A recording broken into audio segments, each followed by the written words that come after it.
What's up, Jags Nation? Pro Bowl week. Got my Pro Bowl hat on. Former Pro Bowler Yannick Ngakoue is being cryptic AF.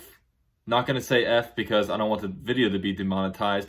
But if you guys follow Yannick Ngakoue on Twitter, if you're like me, it's been kind of annoying. Yannick Ngakoue on Twitter is a guy that he's never direct. I always loved this Twitter account because it always seemed like he was very focused. He was always kind of making almost like quotes like "work harder than the guy next to you." Just tweets like that. It's an interesting Twitter account, but lately he's been kind of posting out, "Don't believe what you hear," after kind of Dave Caldwell made some comments about hopefully re-signing him, and then the other day he put out a tweet saying like, "I'm free."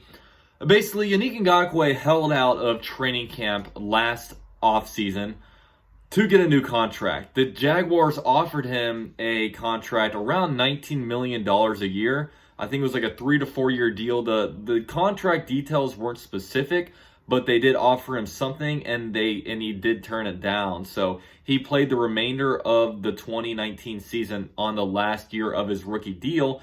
And this offseason, he is set to become an unrestricted free agent. So, with that, one thing Yannick Ngakoue also has been doing on Twitter is liking different tweets about him going to the Giants. And, Yannick Ngakoue is going to be able to get a lot of money this offseason, whether it be from the Jaguars or whoever, because pass rushers are very hard to find. And Yannick Ngakoue is a very good pass rusher. He gets about 8 to 12 sacks per season. He's also a very healthy guy. He's only missed one game in his Jaguars career.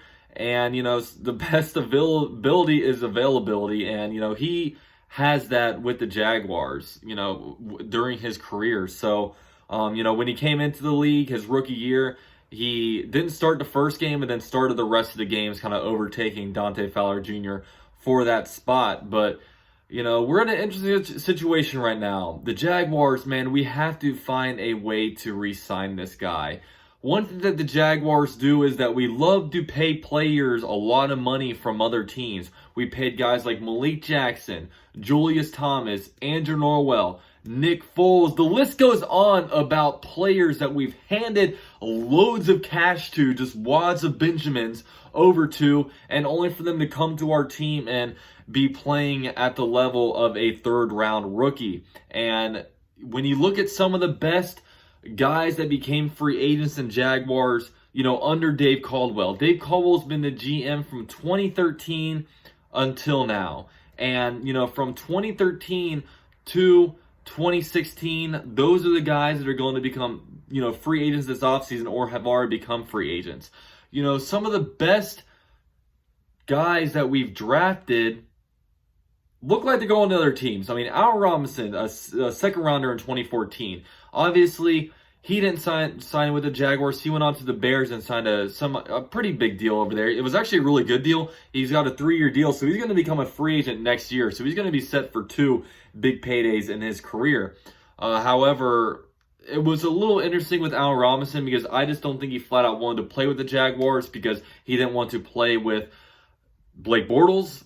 And, that's not really maybe a fault of the team, but it's honestly a fault of the way the GM, Dave Caldwell, constructed the roster to where Blake Bortles was the quarterback. We could have kept him a Pro Bowl wide receiver who is still being held back by bad quarterback play over on the Bears. You also look at Jalen Ramsey. Jalen Ramsey, obviously we know the story about him in 2019, whether it was right about what we did, whether Jalen was right, Jaguars were right, whatever. At the end of the day, he was an all-pro, Pro Bowl player who is no longer on the team.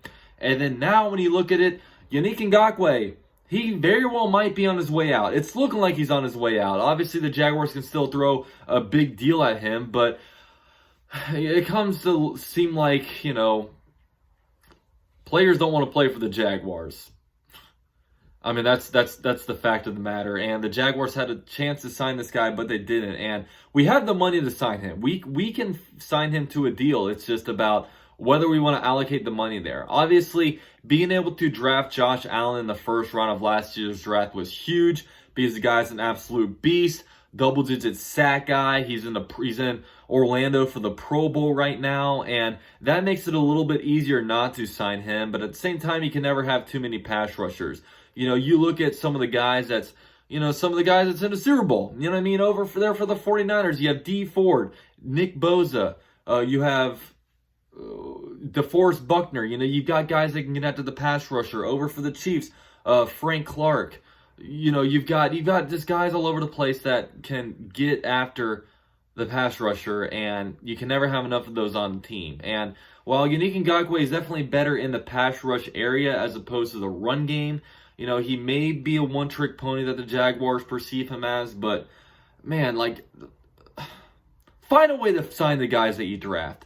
Really what the way you want to construct a team is that you want to build your team through the draft. You don't want to be paying guys like Andrew Norwell or like Julius Thomas, Zane Beadles, Sergio Brown. You don't want to be signing guys like this.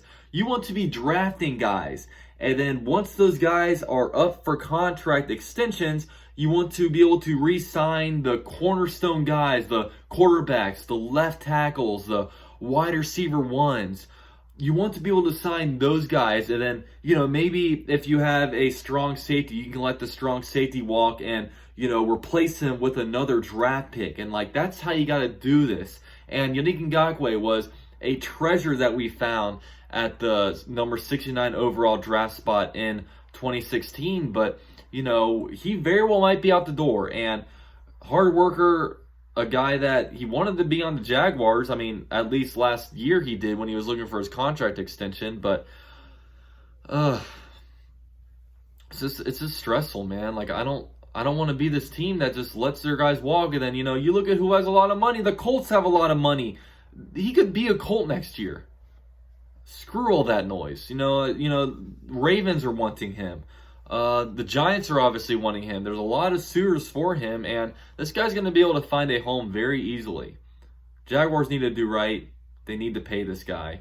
And it seems like Dave Caldwell says that he wants to, although you got to take what these guys say with a grain of salt, because, they just go on these interviews and have coach, GM speak, and they don't give you anything. So, by the way it's looking, not very often do things go like this and a player stays on the team. What I would do, no matter what, I would place the franchise tag on him.